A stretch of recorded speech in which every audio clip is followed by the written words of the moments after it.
Tantor Audio, a division of Recorded Books, presents Mind Over Media, Propaganda Education for a Digital Age by Renee Hobbs. Foreword by Douglas Rushkoff. Narrated by Rosemary Benson. Publisher's Note: This audiobook includes bonus material. Please visit Tantor.com and type Mind Over Media into the search box. Follow the link to the book's page. Then, under the Supplemental Content section, please enter the access code MEME, and then click the Unlock button to access the bonus material. The code should be entered in all lowercase letters. All figures and tables referenced in this audiobook can be found in the bonus material. Foreword. I suppose it's fitting that our era's most important book on propaganda should come disguised as a teacher's guide to the subject. After all, this is the era of insiders. We all see behind the curtain all the time. We are no longer mere consumers or voters. We are amateur product spokespeople and political commentators. We don't simply read the headlines or watch television. We tweet captions and make YouTube videos. You may think that in this context, to read a book about propaganda would be almost pointless, a purely academic exercise. It may have sufficed in an era when propaganda was a form of media content, something we could deconstruct in order to neutralize.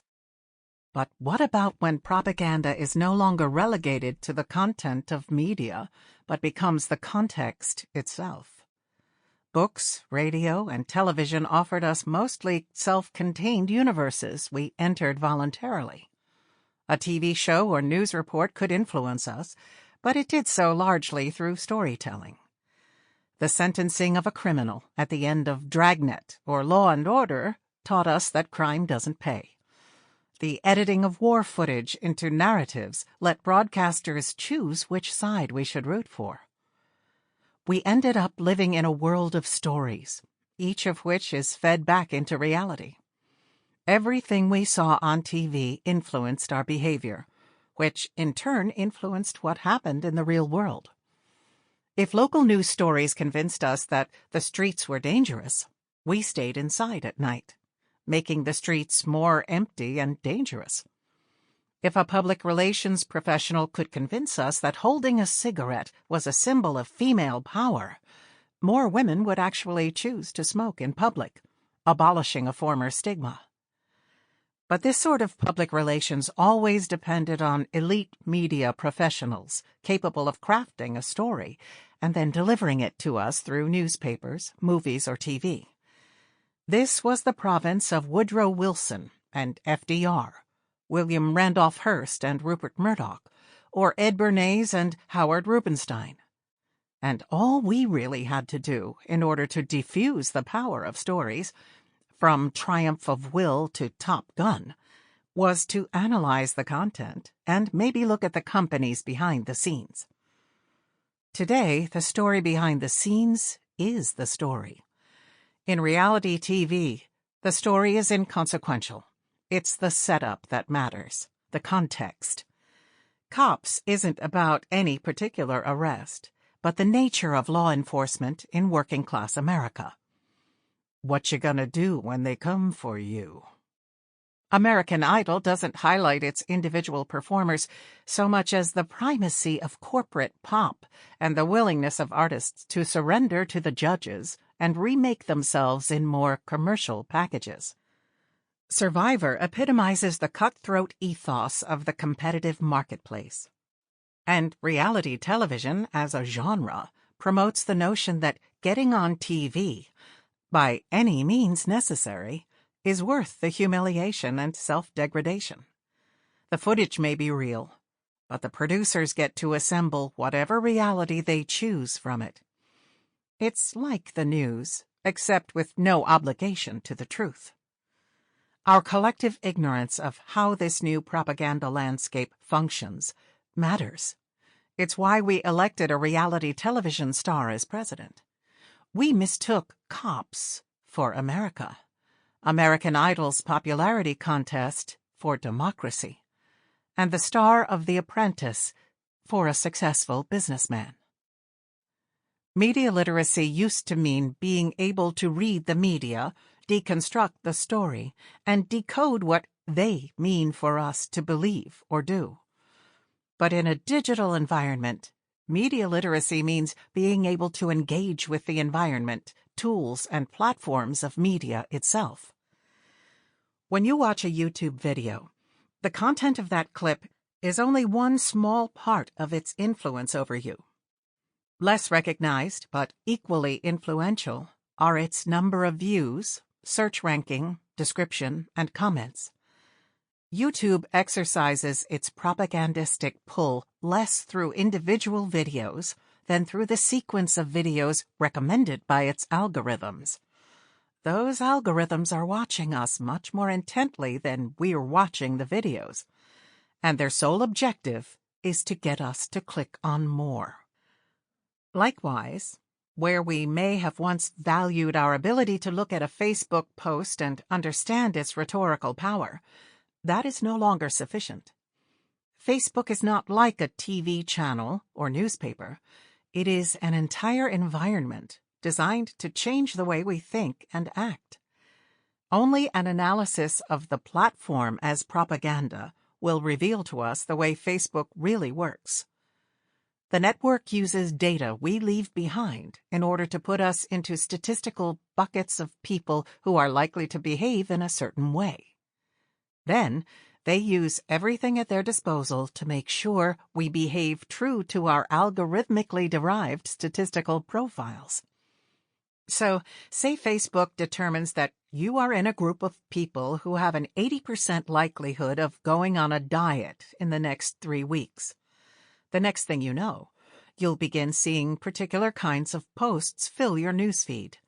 Articles about people who have died from obesity or clogged arteries, posts from friends of friends who went on a successful diet, and so on.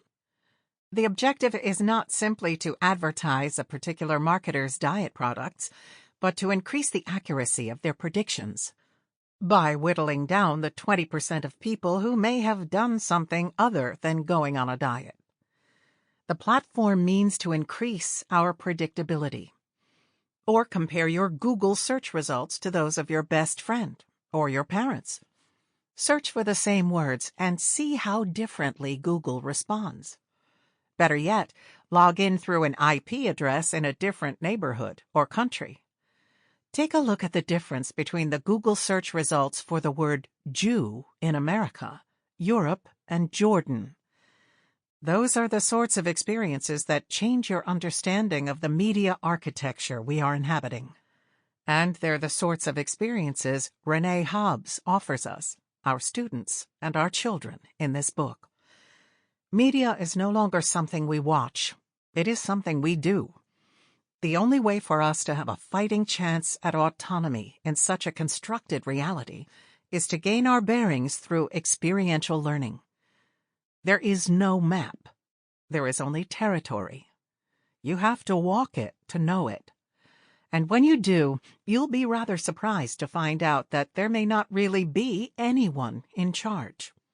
There's no big brother at the top of the media hierarchy, crafting messages to trickle down through the mass media we consume. No, there's no one at the wheel. The companies responsible for mediating and representing our reality are run largely by people who have no aim other than to collect our data and get us to click on more stuff. And they've relinquished authority over their networks and content to the algorithms, which are just doing whatever they can to trigger our brain stems and get us to click. Whether that means showing us a shark attack, a racist diatribe, or fake news from Russia, it doesn't matter.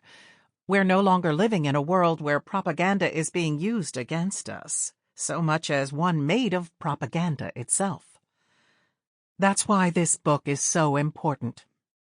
This is the first step toward regaining human comprehension and control over the tools and platforms that comprise our shared communication space. It is at once an engaging chronicle of how we got here, a handbook for understanding propaganda, a course in experiential learning, and a collection of ways to discuss and confront the greatest challenges to human flourishing in the coming century. Reading Mind Over Media should convince you that it's not too late to take back control, not just of the media, but also of our own thought processes. The power to change everything is in your hands right now. Douglas Rushkoff, New York, 2019. Preface. Let's admit it. Propaganda is a word with a bad reputation. Perhaps you think that the word has been thrown around indiscriminately in the past few years. You may be inclined to think that propaganda is something associated with totalitarian regimes from the past. Or perhaps you think of propaganda as government-sponsored spreading of lies and misinformation. Perhaps you think of propaganda as unethical effort to distort people's sense of social reality through the endless display of ever-changing tweets and memes in a world where Instagram, Facebook, Twitter, and Google seem to rule. You have certainly encountered many purposefully manufactured stories from politicians, governments, businesses, activists, and special interest groups who aim to sway public opinion, quash critics, or sow discord. For many people, propaganda is a term of abuse to hurl at rivals and opponents. If you really dislike a particular news story, social media post, or YouTube video, if it outrages or offends you, or if you think it's harmful, dangerous, irresponsible, or just flat out wrong, just call it propaganda. But propaganda is so much more interesting and complicated than all that. Propaganda contributes its share to the infodemic, a term the World Health Organization has used during the coronavirus pandemic to describe the avalanche of information that people must sift through to make decisions about their health and safety. Propaganda can be found in entertainment, education, and the management of public opinion, where ideas about moral character and ethical values become embedded into the fabric of culture. Propaganda has helped to shape your sense of personal identity through religious, commercial, or entertainment narratives that depict what it means to lead a good life.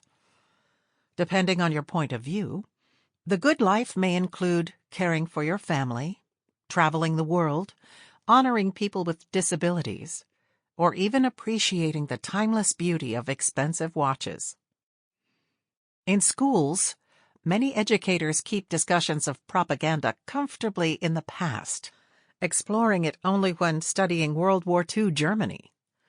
As one critic put it, propaganda is something most of us read about in history class and wondered how people were so easily duped. And although teaching and learning about historic propaganda is important, this book primarily addresses the propaganda that is a part of everyday life. There's never been a more important time to learn about contemporary propaganda. New digital forms of propaganda are influencing both the public and policymakers, as bots amplify certain ideas to create an illusion of popularity, and trolls attack people with the goal of silencing or marginalizing ideas they hate. Propaganda is big business, disseminated through personalization algorithms and machine learning. Digital platforms make it easier than ever to use techniques like sentiment analysis, where natural language processing, text analysis, and computational linguistics help propagandists identify, evaluate, and respond to people's expression of emotion in ordinary online interactions. Today, many people are engaged in the production of compelling propaganda. Political leaders around the world make use of it to influence public opinion. Conspiracy theories and lies have been used to demean leaders of foreign countries, government agencies, and political foes alike. Sometimes, propagandists use anger or outrage to grab attention. Other times, they repeat simple slogans over and over until they become mindless but memorable cliches. Others use more sophisticated techniques. Disinformation specialists are adept at online manipulation campaigns that trick journalists into reporting false information. Some propagandists even create think tanks and build up their authority by producing research that supports their preferred position. This kind of propaganda may influence policymakers, who end up with a distorted perception of issues that are important to the public. Propaganda thrives on conflict. Mass media and social media can cultivate us versus them narratives that dehumanize the other and increase people's willingness to participate in conflict. Sadly, many people have embraced hate speech as part of political discourse. We have become desensitized to it and even experience outrage as a form of entertainment. You may barely recall the shock of reading about Donald Trump's insistence that President Barack Obama was not a U.S. citizen. Today, you may shrug when he labels immigrants as criminals and tells Americans that their elected political leaders and military generals are morons and babies. Propaganda has contributed high-octane gas to accelerate the growing political polarization we are seeing all around the world. Some days, it can be exhilarating. Other days, it can feel tragic. As Los Angeles Times TV critic Lorraine Ali pointed out, it's the mark of a country we never wanted to be, a nation that divides its own people and pits them against one another. Throughout history, propagandists have chosen whether to unify or divide people, depending on their strategic goals. Demagogues simplify complex realities by making wild promises, using the power of emotion to activate people's feelings of trust and loyalty. Anyone who opposes the demagogue is labeled an enemy, which then incites a spirited us versus them energy that can be difficult to unravel. This kind of leadership can be appealing to many, but it is anathema to democracy. Scapegoating is used to focus blame. By insulting and trying to damage the reputation of anyone who dares to challenge them, demagogues aim to silence or marginalize opponents. The ancient Greeks warned us that demagogues intentionally widen social cleavages, playing one group of citizens against another. The result can become a tyrannical abuse of power.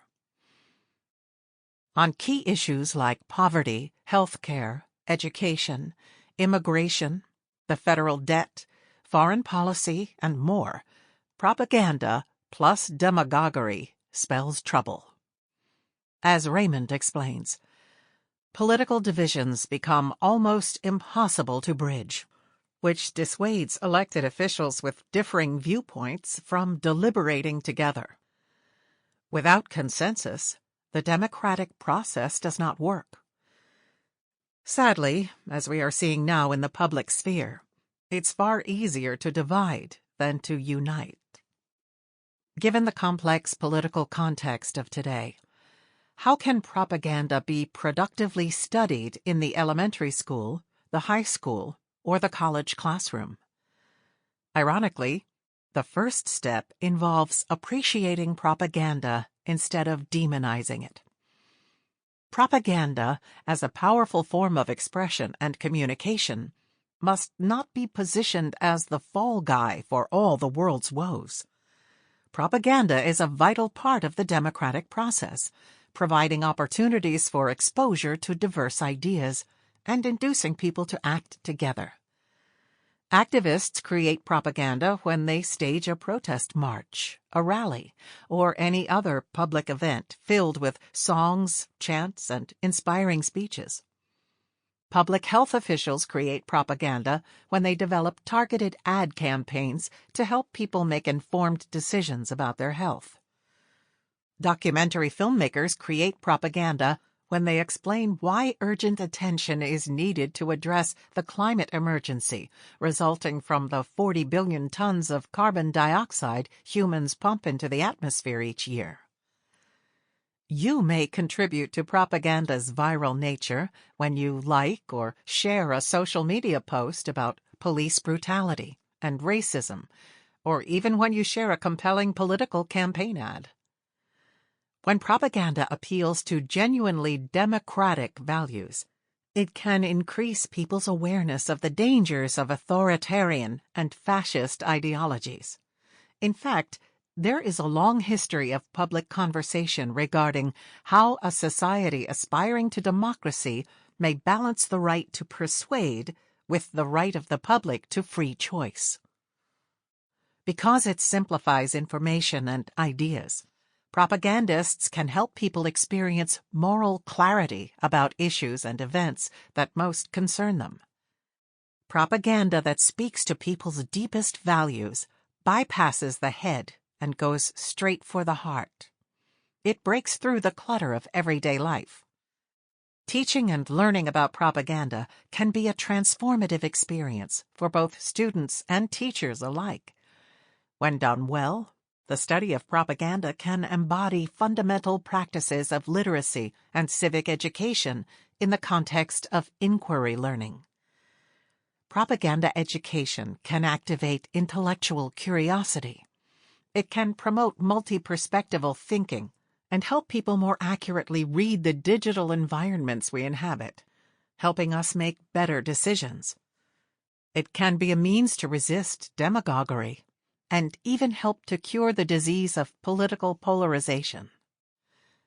But there's no magic wand, no defensive armor, vaccine, or potion that can inoculate people against the pernicious influence of propaganda. Education alone cannot solve the epistemological crisis of the present time, when social media amplifies false, dangerous, and repugnant ideas, and political leaders lie with impunity. Education alone cannot erase the fear that leads people to become vulnerable to false but emotionally resonant messages. Education alone cannot eliminate the damage caused by inequality, racism, greed, and the long-standing abuse of power by institutions and individuals with authority and expertise. But education about contemporary propaganda is essential for people of all ages who want to hold on to their democracy in the face of threats. Propaganda predates the Internet by millennia, and this book acknowledges that people have been recognizing, resisting, and falling for the allure of propaganda since well before the time of the sophists in ancient Greece. Responsible leaders themselves have navigated the dilemma of trying to be an ethical communicator when, as one scholar put it, the business of manipulating public opinion inevitably pushes towards the use of whatever techniques work. The study of propaganda provides plentiful opportunities to address values, ethics, and morality. In this book, I argue that as people activate critical thinking skills in recognizing and responding to propaganda, they increase autonomy and personal freedom. As the emotional jolts and the promise of simple solutions and easy answers become easier to spot, people can use the power of inquiry, dialogue, and reflection to evaluate propaganda's explicit and implicit claims.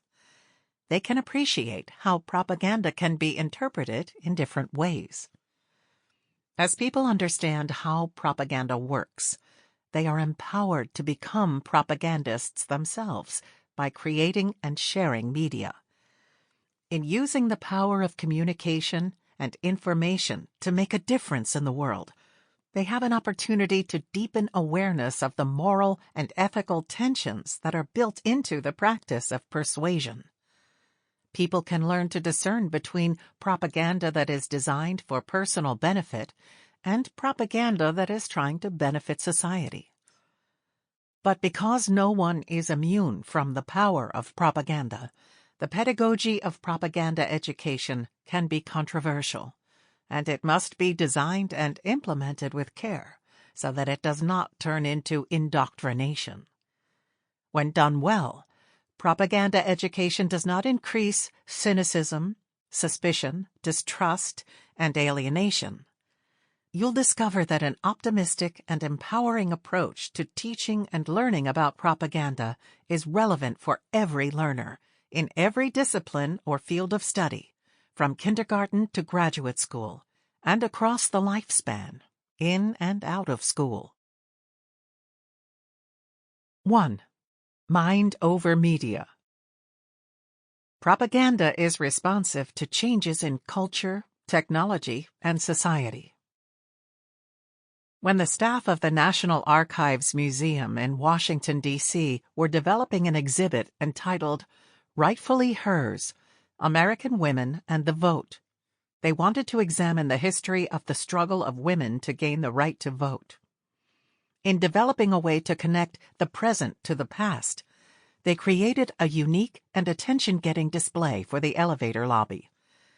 They combined a large historic image of a 1913 photo of a women's demonstration on Pennsylvania Avenue with an image from a 2017 Women's March in Washington, D.C., using a lenticular printing technique, which enables viewers to see the 1913 photo from one vantage point, and also see the contemporary photo by looking at the image from a slightly different point of view. Since the election of President Donald Trump in 2016, thousands of demonstrators have gathered annually in Washington, D.C., and 250 other cities for a protest. These boisterous annual gatherings feature people of all ages carrying provocative signs, chanting slogans, and wearing those now famous pussy hats. But when the Washington Post reported in early 2020 that the image of the Women's March at the National Archives exhibit on women's protests had been edited to remove certain words on the signs held by the protest marchers, it reminded some of 1984, the dystopian novel by George Orwell. There, the protagonist, Winston Smith's job is to revise history on behalf of Big Brother. As a non-political federal agency, the National Archives staff decided to obscure the protest signs that commented on Trump's misogyny, and they removed words relating to female genitalia. They blurred a sign that stated, "God hates Trump," and one that read, "Trump and GOP, hands off women." In their careful design of the exhibit's promotional materials, the staff at the National Archives simply wanted to avoid political controversy. The government employees at the National Archives were not intending to create propaganda, but their editorial decision was perceived by some as an intentional distortion of history for propaganda purposes. Their actions seemed to neutralize the highly partisan nature of political expression at the Women's March. When the news about the altered photo was released, a firestorm of criticism erupted on social media as a wide variety of people were infuriated that the federal agency responsible for preserving our nation's history would distort photographic evidence. Soon after, the National Archives issued a formal apology letter and removed the display, noting that the photo they used was not an archival record, but one they had merely licensed to use as a promotional graphic. But one critic explained, "The photographs of the Women's March are not only photographs of events in our history. They are the artifactual records we have of our freedom of speech and assembly. The documents showing hundreds of thousands went into streets that day to raise their voices about their worries and their dreams." Such a simple form of image manipulation may seem pale in comparison to the more sophisticated and radical forms of image manipulation that now circulate online. Deep fake videos take advantage of machine learning to create highly convincing, unreal realities, making someone appear to say or do. Sample complete. Ready to continue?